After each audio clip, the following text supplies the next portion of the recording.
Yo, what's up? Reptile here, and we got another episode of Mystery Commander Theater 100. This one's going to be a little different. One of us ended up contracting COVID, so we weren't able to meet in person. We're doing it on spelltable. The quality might be a little worse than what you're used to on our channel, but it's a first time, so we're looking to improve that as well. Yeah, and if you're ever interested in playing spelltable with us, we are always looking for new people to play test with. So feel free to reach out and let us know if you want to play. Happy to play test other decks. Oh yeah, no, it's always fun going on spelltable, even just like when you're not recording. But here we got, it's more of a on theme of like the Magic 30. We're looking for some iconic characters, or at least some characters that are beloved or hated, just in the term of Grand Arbiter, and I would say Urza. But yeah, Grand Arbiter here, stacks deck, looking to slow the game down, control the board, all that kind of stuff. Pretty standard build of the deck. I'm playing Urza. It's the polymorph with the chip, the one that we just did the deck tech video on. So this is the showcase of it. Emrakul, you've seen it before, colorless. If it gets to the late game, it's going to fuck you up. And Niv-Mizzet control, curiosity combo, great. Although this game is going to go pretty long because that's a turn 1 static orb going first. That's a really killer play right there. That is killer. It's not the worst in the early game because right now, I only have 2 permanents really, so it's not bad. But you start to feel it turn 3, 4. Yeah, for sure. And notably, you were missing from this recording. Instead, we had Tenigma with Grand Arbiter showcasing this off. So this is going to be, I know you've seen it before, but you weren't playing it, so completely viewing experience. Yeah, I'll be definitely talking from a different point of view. I know you guys are going to get away with murder since I'm not there to police the table. Yeah, you're usually there to try to stop whatever I'm doing. It's nice to not have that at times, but you definitely Hyperbolic time chamber. It's great for practice and competitiveness. When you're trying to have fun, not the best, but my decks really aren't fun. I'm playing Urza, so I don't feel, I understand. Here, I actually get the Sapphire Medallion down. I think this was one of the key cards in this gameplay, and just based off the fact that Grand Arbiter is going to stacks everyone out, when I essentially get to ignore it. Like I get to break parity on at least one of the stacks pieces here.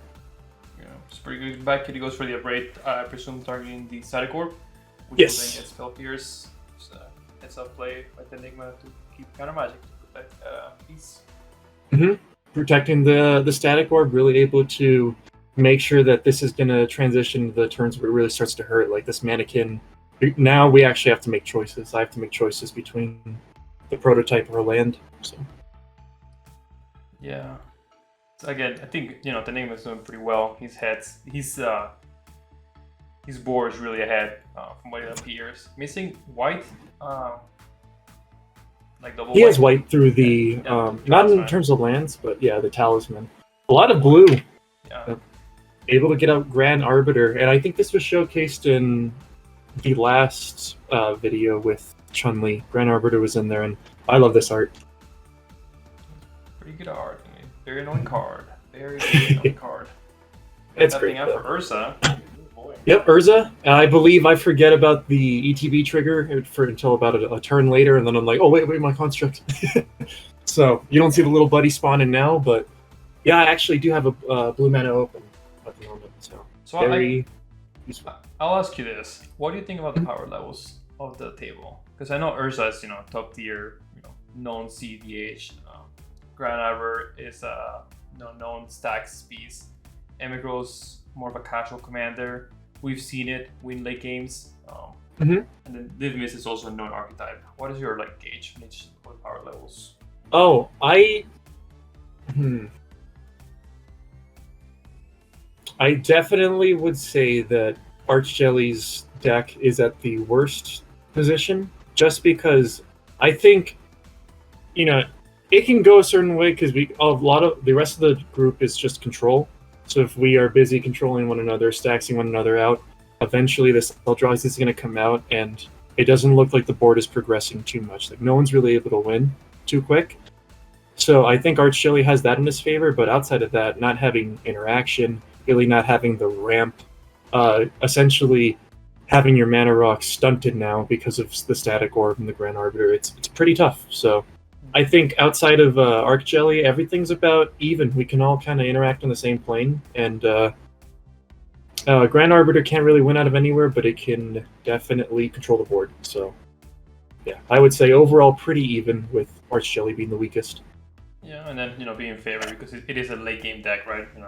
10 mana will just cost an Eldrazi, right? It's a cast trigger, tell X, Y, and Z. So, Mystic Sanctuary coming from Bad Kitty, targeting that raid, putting out his library, and then tapping out from Fog. Pretty good card. I still has access to some mana, albeit it has to basically be free because of Grand Arbiter at this point. But yeah, the Braid in his hand, or a Braid on top, right? Yeah, he puts it on top with Mystic Sanctuary. Mm-hmm. So yes, a Braid on top, and that's actually really helpful because that was already attempted to be dealt with through Bad Kitty early on in the game, and it got Spell Pierce, so the interaction, chance he might have interaction now, a lot lower. Yeah, so Archie would try to go for the Wandering Archaic, but he costs one more because of the boy Grand Arbiter, so won't do anything, so time walk for the turn. A little tidbit, you can't hear the audio right now for this, but Arch Jelly was pointing me out as the threat, and then I believe I was like, yeah, you can't cast that because there's a stacks piece, and I saw his attention change immediately. See, everyone's just naturally going after you. This is what you put us through. It is, but when there's a stacks player, it's a lot easier to convince myself. I need more stacks players at the table because no one likes them. No, they're definitely not like Arch type. It does keep some heat off of you because they're stopping everyone, and that includes you, but it also includes you. I know that didn't sound right, but in my perspective, it did. It makes sense if you don't think about it. Yeah, it definitely does. So here I go for the Jeweled Amulet. Just another rock with Urza. And I go for the Windfall. Given Chenigma's Fish on the board, if we get into a counterspell war, I have something in my hand to stop it, and if not, I'm draining counterspells, just protecting myself later for, a win later, possibly. So here he goes for the Cool Art counterspell. That's MH2? Whoa. Yes, sir. I did not know that. I need to get one of those. I go for an offer you can't refuse, letting him draw every time, because if this Windfall resolves, I basically get those cards back. You think, it's possible he draws through counter magic, though?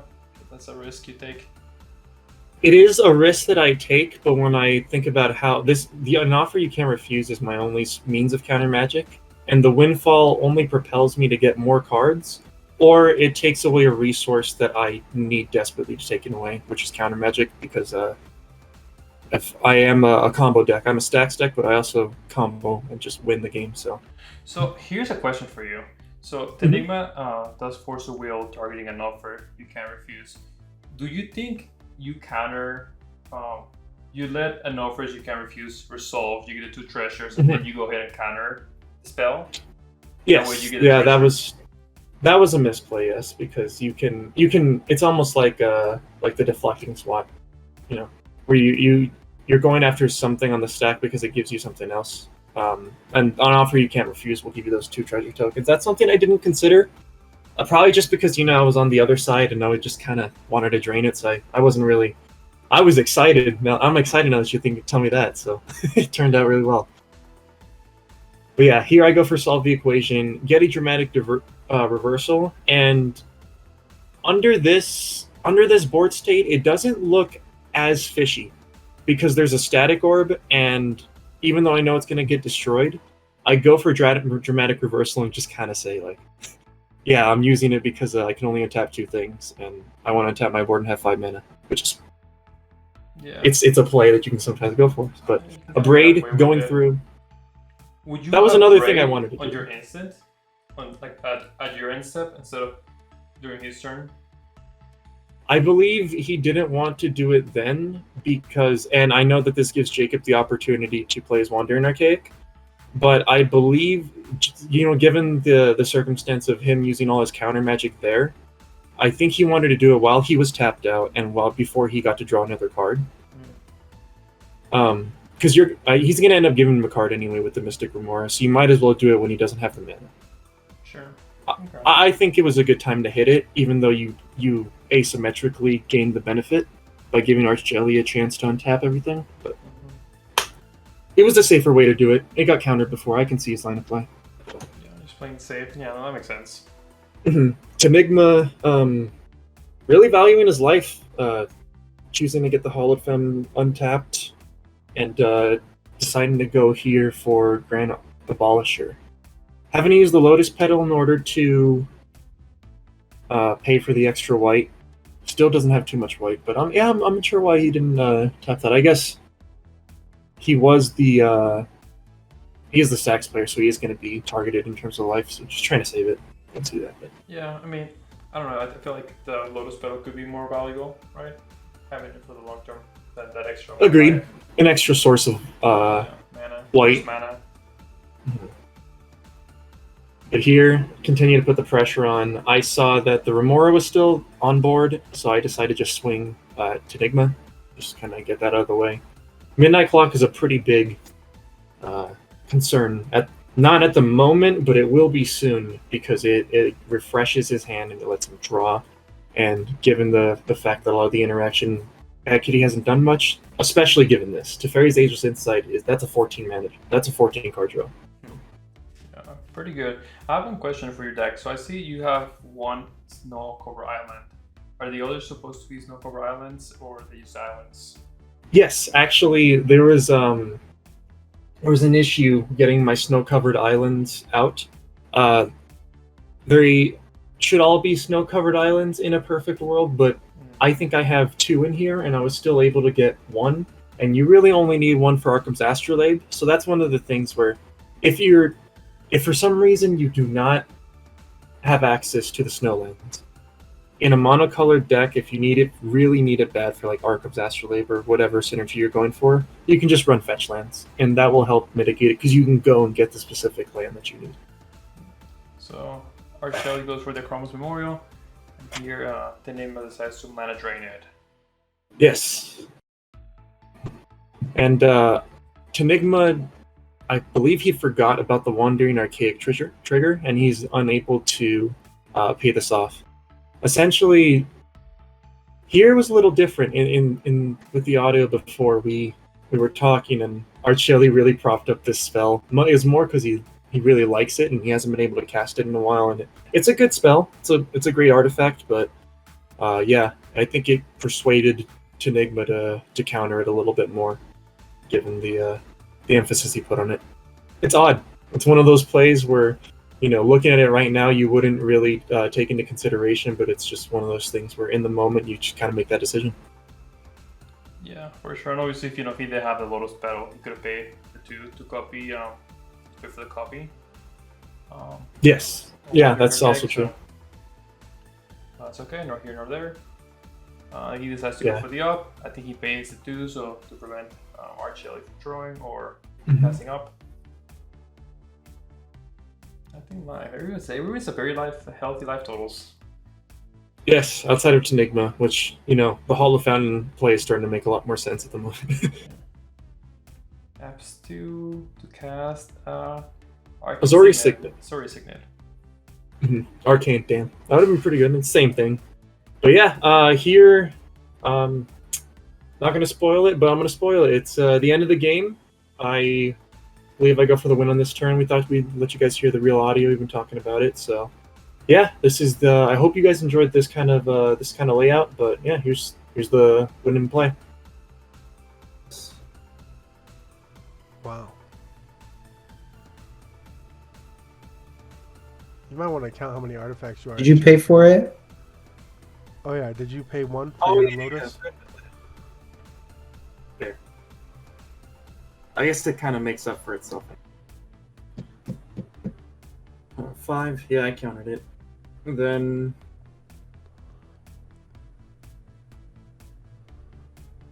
tap this for a blue. This for a blue. Blue. I would like to cast a reshape. I will sacrifice the Jewel Lotus as part of the cost, where X is equal to 2. Yep.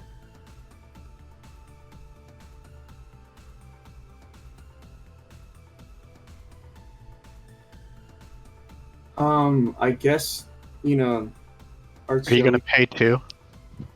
You can have the reshape, but you have to sacrifice an artifact as part of the cost.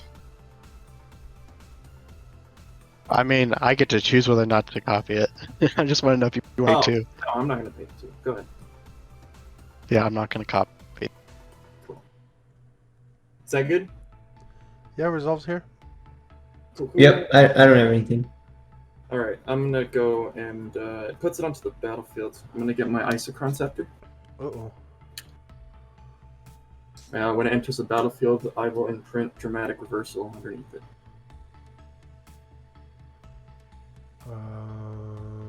Yeah.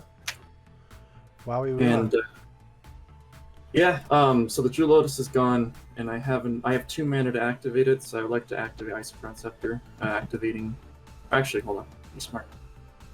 I'd like to activate Isochron Scepter. Yep. Untapping all my non-land permanents. And then if that's good, I would like to present a loop of doing this and tapping all my artifacts with Urza to gain infinite mana, going through my deck and casting Hullbreaker, Horror, Bounce, and everything. And then I would win through copy Artifact and Swan Song in this, because I would copy Isochron Scepter, pass with a handful of counter magic after bounce anything with Infinite Swans, and then swing. Yeah. Sounds good. I got nothing. GG's! Even if I had 1 more mana, I still couldn't have cast the counter magic I had. Because it was. Yeah, I had a Grand pact in Arbiter. hand. Thankfully, the Sapphire Medallion came in clutch this round. It Yeah. really did. Nice. All right, and that was the deck. Another episode of Mystery Commander Theater. Urza pulling it out. Pretty tried and true combo. You've seen that Isorev combo many times before. Pretty standard. Yeah, that was the game. Hope you guys enjoyed the spell table version of this. We'll definitely try to improve. Yeah, we'll definitely try to get better quality, and please let us know what you think about it. If you hate it, if you don't like it, don't want to see it ever again, please let us know. And again, if you like to play with us or be part of the spell table games, feel free to give us a ping. I think that was a pretty fun game to watch. I think it was pretty stacksy, pretty slow. I think it's turn 6, 7, or 8, somewhere in there. Yeah. Good games. CDH turn 6 slow. That's great. Yeah. With Urza, yeah. Any closing thoughts on Urza? I really like the deck. It reminds me a lot of Kennen without the green in a different direction. More control. I enjoy it a lot. Okay. Thanks everybody for watching. Don't forget to subscribe, like, leave a comment below. Ring the little bell. Yeah, we'll see you next time. All right, see you then.